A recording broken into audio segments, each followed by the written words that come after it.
we've all seen in the last decade almost, when it comes to these so-called peaceful protests, the Black Lives Matter events, the George Floyd stuff, and this new one with Carmelo Anthony and Austin Metcalf, and it's become my okay, and it's become racially attention.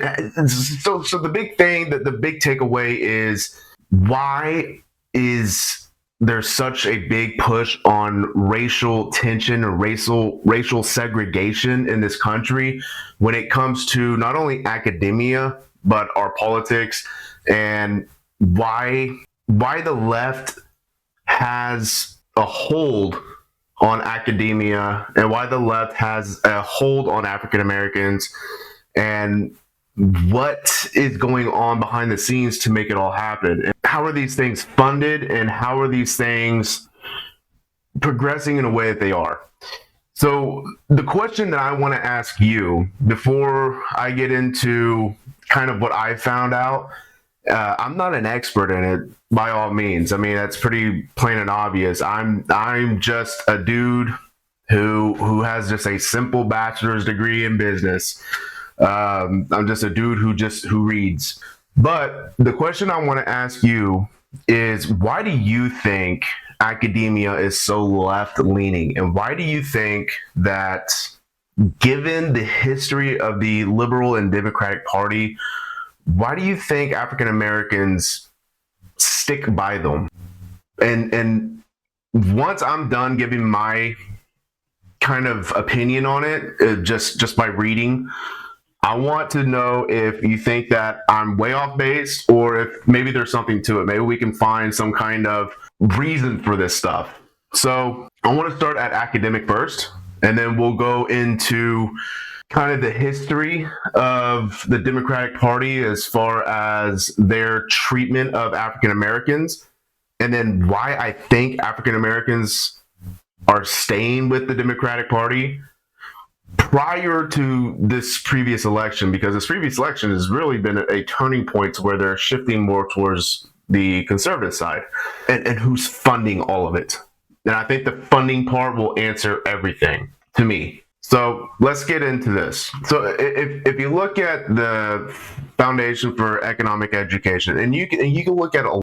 So this article was by Brian Balfour, and he makes some really good points in it. What he says is, there's a little disputing the fact that overwhelmingly major university professors in America are on the political left. A common response from left circulating is to this reality is that academics are liberal because that's the way intelligent people think. It's easy to dismiss such a response as reflects nothing more than all smart people think like me assumption, which is an ideological bubble. It's a very scary thing whenever you put your entire world, and especially in academics, into a bubble. If we stop talking, if we stop debating, if we stop discussing issues, if we all just live in our own echo chambers, society crumbles. And you see that on these campuses of universities across the US, where you have these just crazy riots going on. They're not even protests. And I'm so sick of these news networks calling all of these protests when they're riots.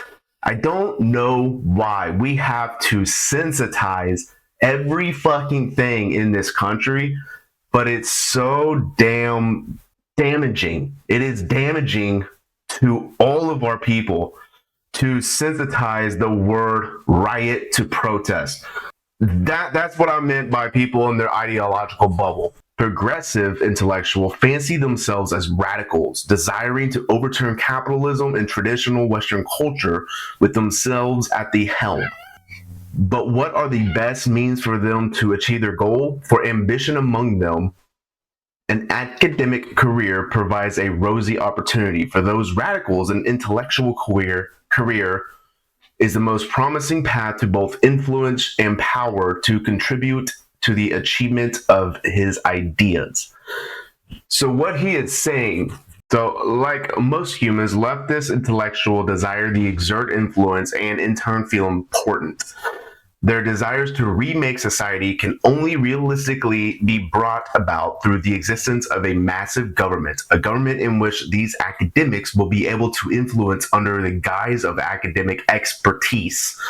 There is an inherent liberal bias flavoring greater social control by the state among the academic, in part because it is the only avenue academics have to become a social reformist they desire to be.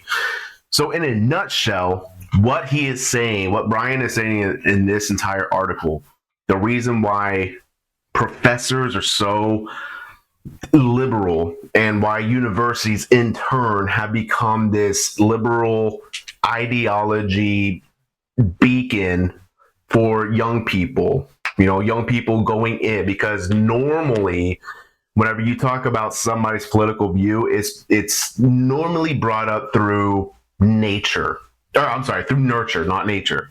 So you have parents handing down their ideology to their kids. What's happening now is these kids are going off to college, and the liberals, as the professors, are feeding them, drip feeding their ideology onto these kids, because it's the only platform that these hyper left socialist people have to influence anybody. They only are able to get this from young, impressionable minds. So kids in college, very young adults in college, first time being away from mom and dad normally, first time voting normally. So what happens, especially during voting cycles, these liberal professors really start hammering down their ideology to these kids and make it to where they don't have a choice but to vote for the liberals.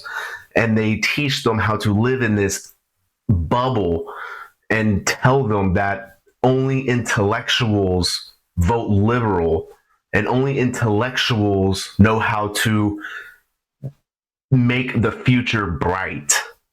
Conservatives don't. They're all stupid because, not the majority, but the majority of people that don't have college education typically are conservative because they go into the workforce, they're blue collar. So that's kind of where they get the whole only smart people are liberals. So these young impressionable kids going into college, they're getting all this crap shoved down their throats by these so-called professors who these kids are looking at as mentors and people that know the real world, whenever these professors have no freaking idea what the real world even is, because all they ever done is live in the world of academics because it feeds their egotistical brains and their false sense of having a platform to spread their socialist and liberal ideology. So that's, to me, is why colleges, not only colleges are left-winging, but why people coming out of college and the majority of people that have degrees are left-leaning, because they're not getting taught an education. They're getting taught an indoctrination into liberal and socialist ideology by their liberal and socialist professors. But let's move on. This bridges into the next.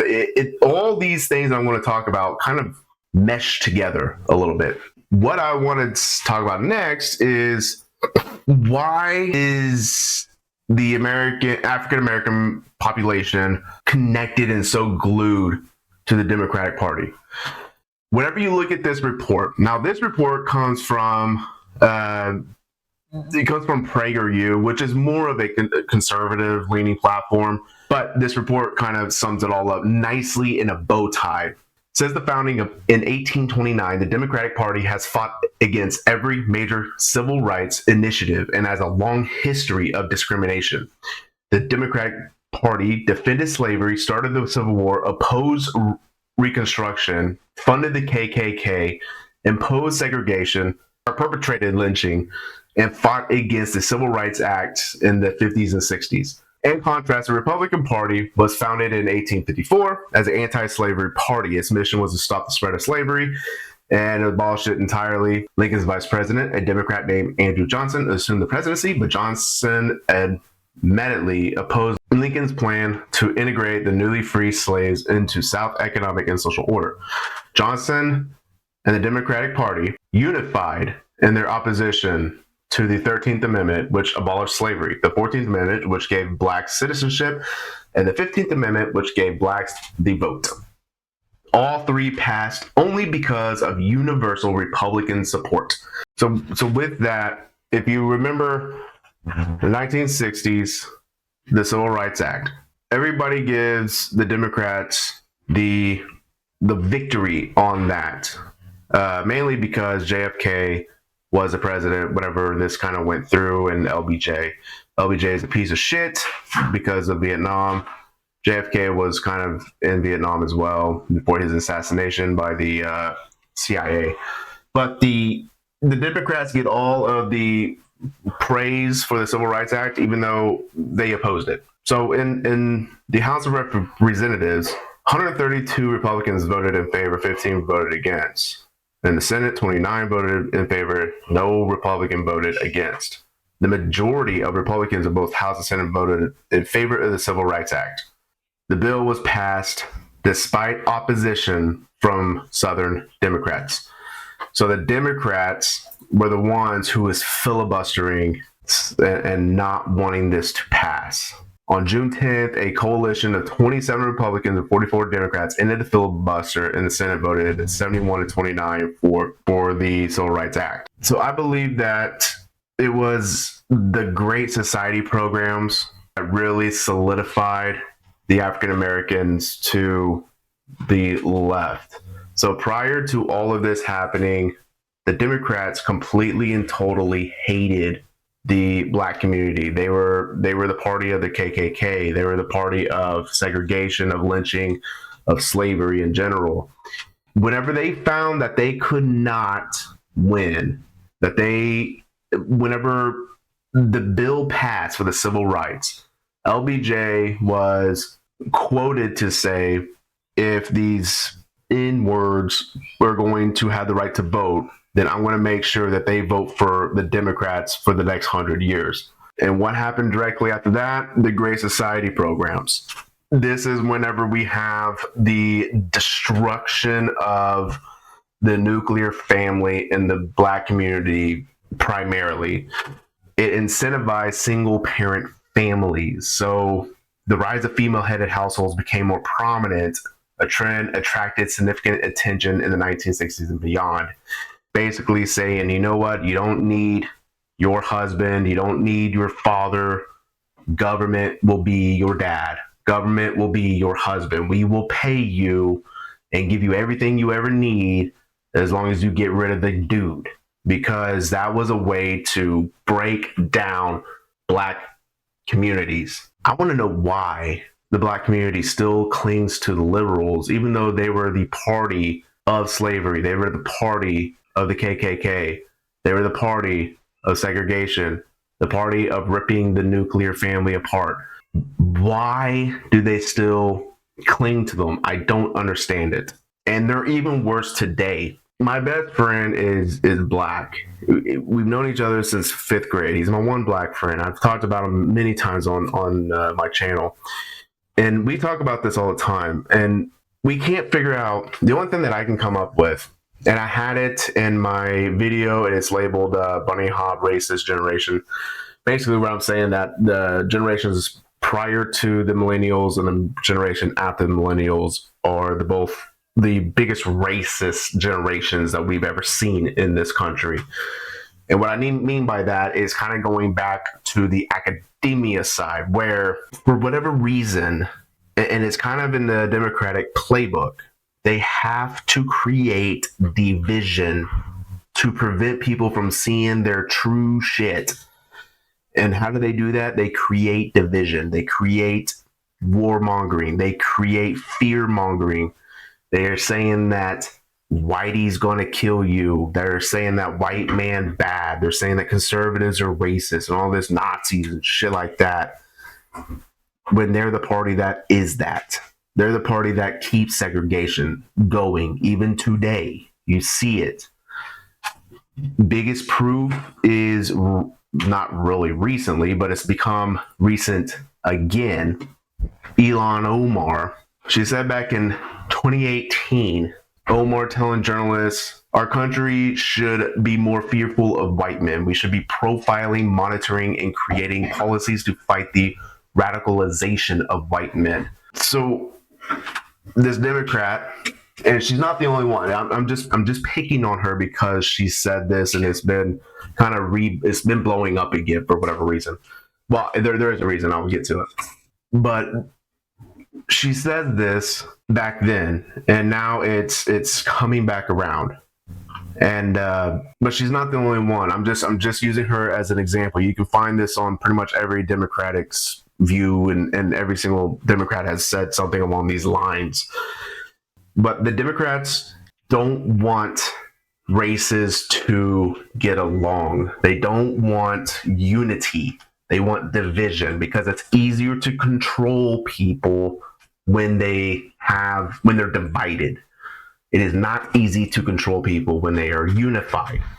That's the Democratic playbook. We've seen it happen time and time and time again, and it's getting worse and worse now because I believe the biggest reason is academia, because we have all these young kids, all these first-time voters, all these very young adults going into academia.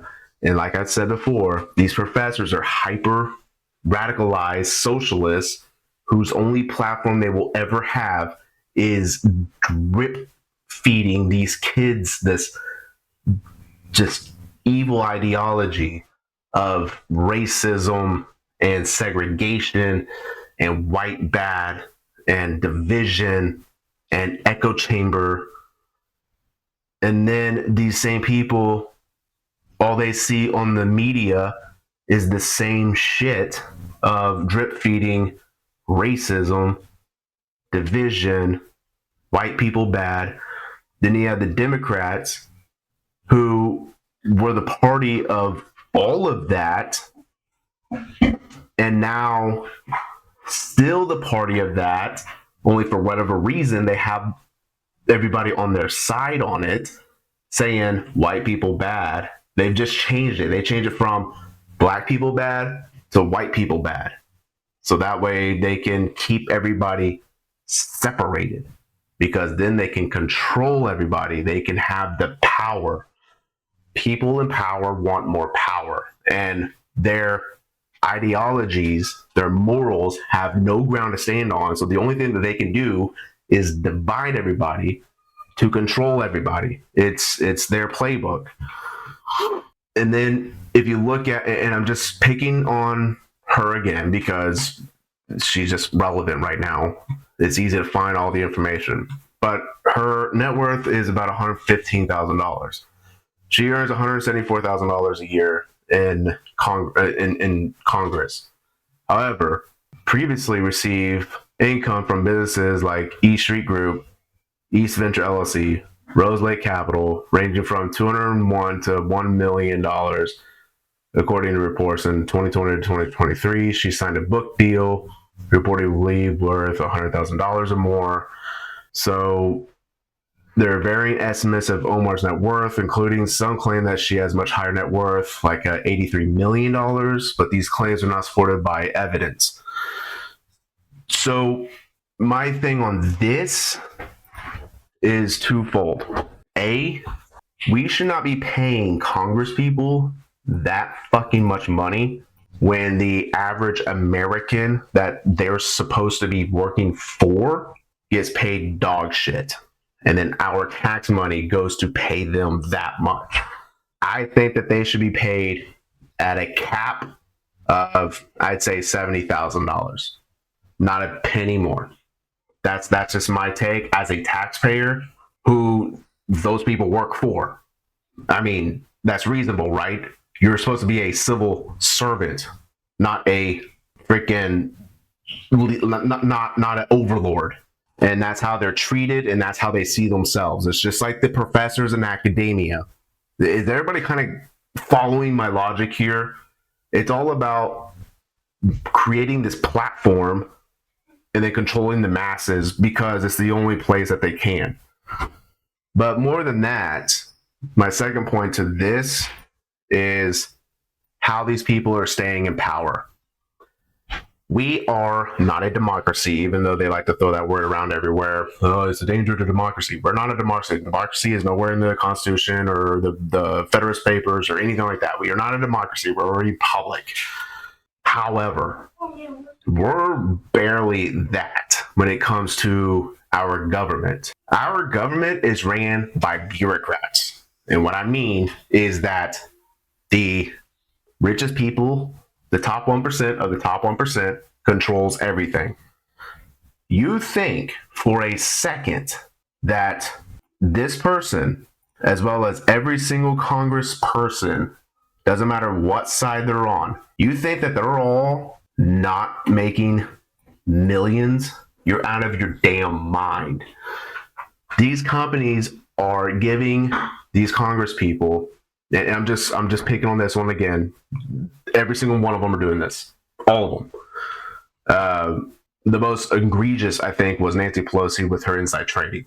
However, these companies, these big giant companies, are giving millions to these Congress people in order to keep them in power. Because again, these Congress people are doing the deeds of these businesses, giving them tax breaks, stuff like that. You know, everybody gets mad that Trump said he didn't pay taxes. Was because he just used the loopholes that the Clintons gave to their billionaire friends. These big mega corporations give all these Democrats all this piles of money because they know that they will take care of them on the other side when it comes to tax breaks and stuff like that. So they're all bought and paid for, which means that all of our government is bought and paid for in that way. So I don't know. It's a big deal. That's another just complete and total rabbit hole that we can go down later. But my big point here is, why is academia so liberal? Is because these professors, the only place that they get a platform to spread their socialist ideology and all of their gooberness and all of their bubbles is being a professor to these young impressionable kids. That's the only reason why we have this liberal ideology and infecting these campuses and infecting these young people. How do we fix it? We get rid of the professors. We get rid of the presidents. We get rid of all that shit. That's how we fix it. We get rid of them and we hire people. We get new professors, new presidents that are academic focused. And I think that we need to get rid of a lot of the classes in college and universities. You don't need to go $150 or whatever $1,000 in debt to get a liberal arts degree that is going to pay you minimum wage. You don't.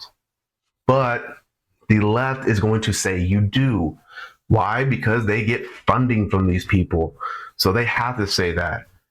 And they get funding. They give funding to media, which has been pointed out by Doge. So they tell these young people that they need to get this stuff because it's the only way they're ever going to make a living and blah, blah, blah, blah, blah, blah. These kids go to academia. The professors are hyper socialists and liberals because it's the only platform that they have. They drip this stuff onto these kids and make them the next generation of liberals and stuff like that. So the cycle just goes on and on and on and on and on and on and on. So I don't know the answer to how to stop it, how to break that wheel. The only thing I can say is, fuck it, we just burn it down and start over. I mean, honestly, I don't know how to fix it other than getting the corruption out and getting the bullcrap out. So, like I said at the beginning, comment below. What do you think is causing this kind of hyper racial divide in our country, this liberal ideology in our country? Why African Americans are stuck to liberals and the left whenever they are the party of all of the bad oppression shit that they seem to claim to fight against. And how do we fix it? I don't know, because our government is hyperly corrupt. I mean, you look in every corner, there's corruption. And we pay for it. We fund it. We, the tax people, fund it. And we bend over, smile, and say, may I please have another? We've been doing it for decades, and I don't see a way that it's going to stop, even though it needs to. So what do we do? I just wanted to talk about that. And that's about it. I don't know what we'll talk about next time. But if you have something that you want to talk about, or that you want me to talk about, then comment below, and I will talk about that next time. If not, then I guess we'll just have to see. I don't even know. It doesn't, I don't know. It floats in my brain, and then I'm like, yeah, well, that's it.